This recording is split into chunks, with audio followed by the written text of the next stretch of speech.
Interviewing enables an employer to determine if your skills and personality meet the requirements for the position and the organization. You have an impact on whether you receive an offer or not, and the interview is the determining factor. That can make anyone nervous. Trust me, I understand. The first piece of advice I can give you: relax, breathe. An interview is not an interrogation. It is a professional conversation. You will need to prepare, practice, and understand what it takes to be successful, but this is a professional conversation. So let's review together the importance of practicing your responses to interview questions and researching the organization, examining the job description that you found online and applied to, having resumes on hand as well as a professional references page. What will you wear?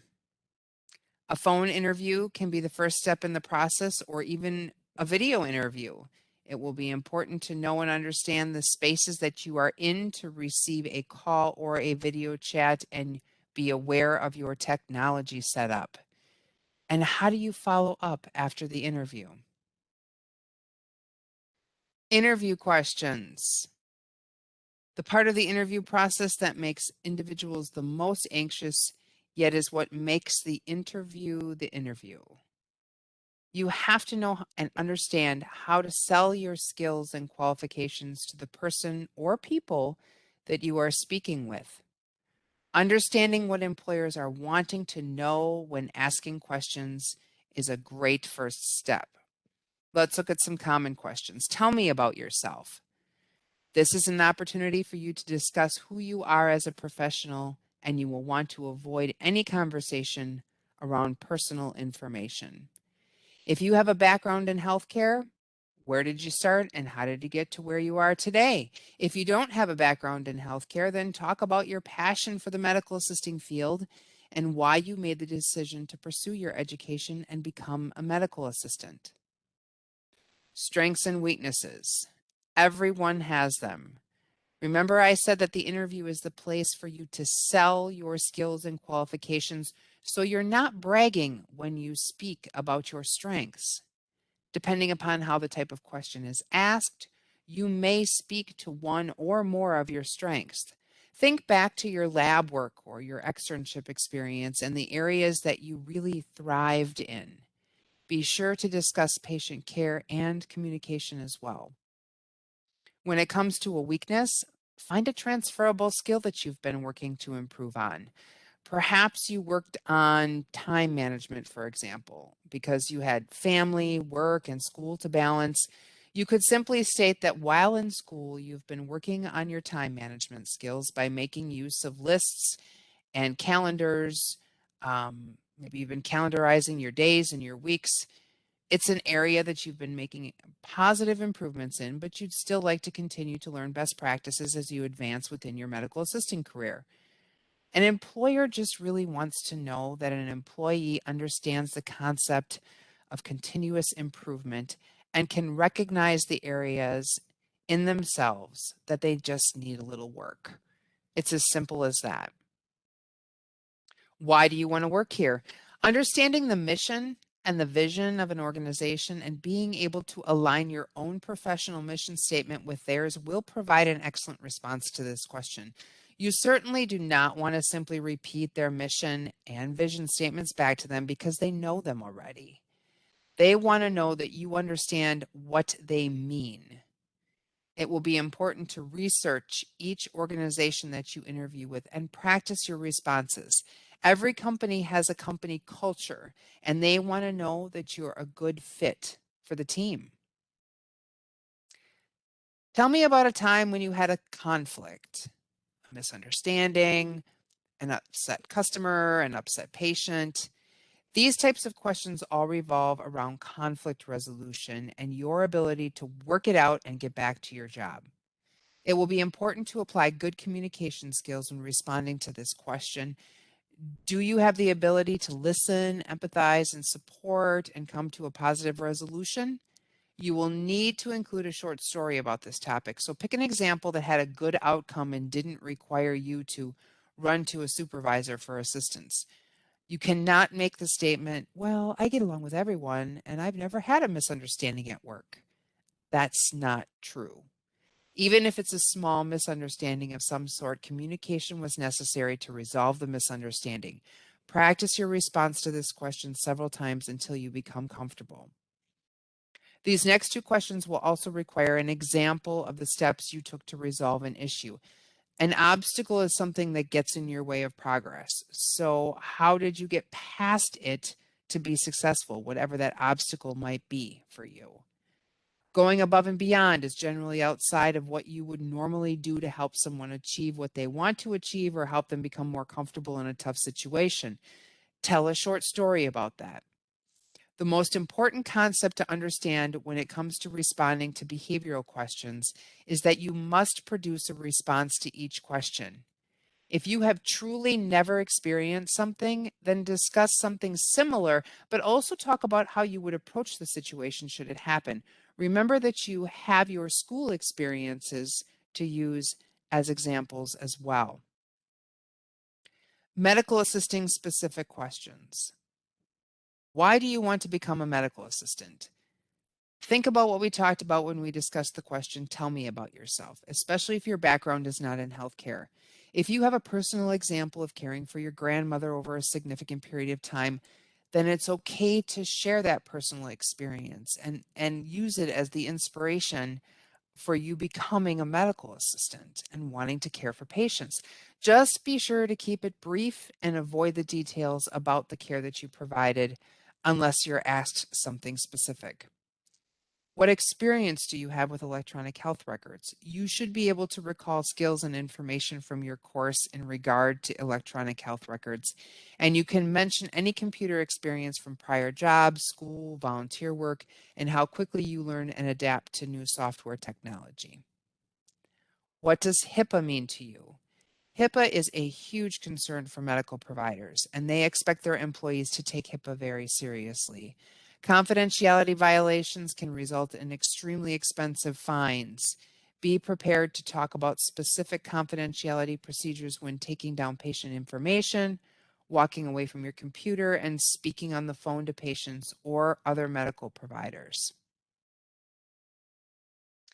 Is it important to ask questions at the end of the interview? 100% yes.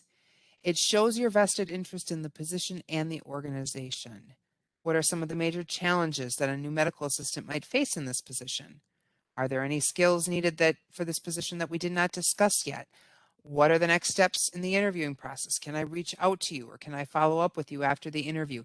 These are just some of the questions that could be asked at the end of the interview, but note that follow up after the interview is very important. And we'll cover a little bit more about this toward the end of the presentation. Before you go to an interview, you must research the organization. You can start with the company website or a general Google search or LinkedIn. You can even follow companies on LinkedIn. Your research should give you good insight into the competition in the market. Know where the employer's place is in the market. This will help to enhance your conversation within the interview process. Company culture has been discussed, as well as knowing the mission statement of the organization. All information can be gleaned from doing your research. One additional step to take can also help to enhance your conversation within the interview is to research the person interviewing you.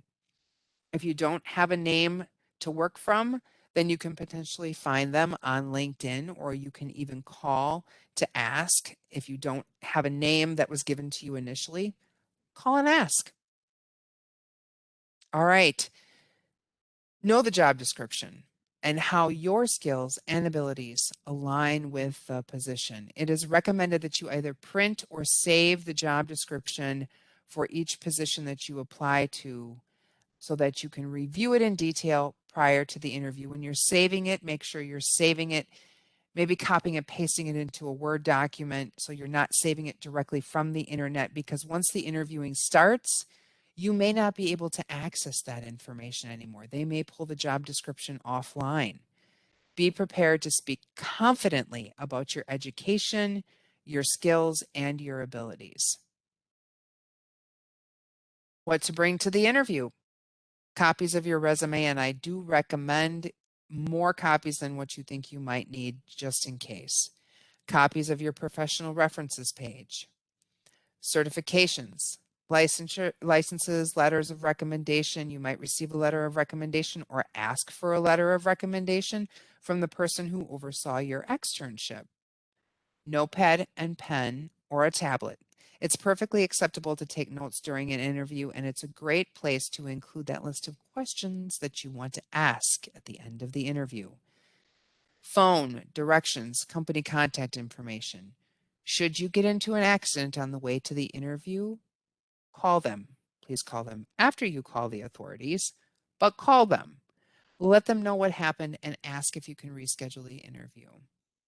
Although you have your phone with you, do not take your phone into the interview. If weather is too cold or too hot and you don't want to leave the electronics in the vehicle, then it must be shut off. Your phone may not buzz or vibrate at all during the interview. What to wear? Think conservative, neutral colors. You can wear a business suit or dress business casual. Dress slacks or a skirt is optional, and small heel or flats, closed-toed shoes, please. Never open-toed shoes, ladies. Whatever you choose, you must keep feet and legs covered. Some type of hosiery will be needed. And gentlemen, dress socks. No white sports socks, please. No crazy colors or patterns, and be sure that your outfit is clean and ironed. Limit your jewelry and makeup and skip the perfume and cologne. In the healthcare field, sensitivities to smells can be very problematic, so it's best to go without. Additionally, do not show up smelling like cigarette smoke. That is almost worse than smelling like perfume. That is worse than smelling like perfume. And you can't cover up cigarette smoke with perfume because you just smell like a scented cigarette. It's recommended to pull your hair off your face, cover tattoos, and remove piercings with the exception of earrings. Clean hands and well-manicured nails, no chipped polish on the nails, and avoid extremely long nails. You never know who you're going to be interviewing with, so it really is best to keep to earth tone and neutral colors to play it safe. Think again on the conservative side as far as attire is concerned. We mentioned previously that you may have an initial video interview. Make sure that your technology is working. Test your camera and your audio well in advance. Check your internet connection. Do not multitask when you're in the interview process. You want to be very aware of what's happening on the screen. Make sure that you're talking into your camera on your laptop or your computer, and have a copy of your resume and that notepad by you, but try to keep all the other spaces clear, and your background needs to be solid and clear. Do not have it backed by a window. You need to have a solid wall behind you. Just like you would in an in-person interview, arrive 10 minutes early. Again, just to triple check that technology and stay focused and engaged throughout the process. The interview begins when the employer first contacts you. So you have to demonstrate professionalism throughout the interview process, whether that be on the phone, whether that be via email. It's important to maintain that level of professionalism. And you start that by practicing that during your medical assisting program in school, and the communication that you have with your student advisor, with your career services advisor, with your program coordinators, and any other faculty. Be aware of illegal interview questions. These all revolve around age, race, gender, national origin, your birthplace, marital, parental, or family status, religion, any references to disabilities. If you have questions about how to navigate around a question that could potentially be illegal for someone to ask, connect with your career services advisor to get those questions answered. Again, I can't stress enough, always keep things professional. Follow-up is so important after each interview. If you have an initial interview over the phone or via video chat, you need to follow up after that with a thank you email.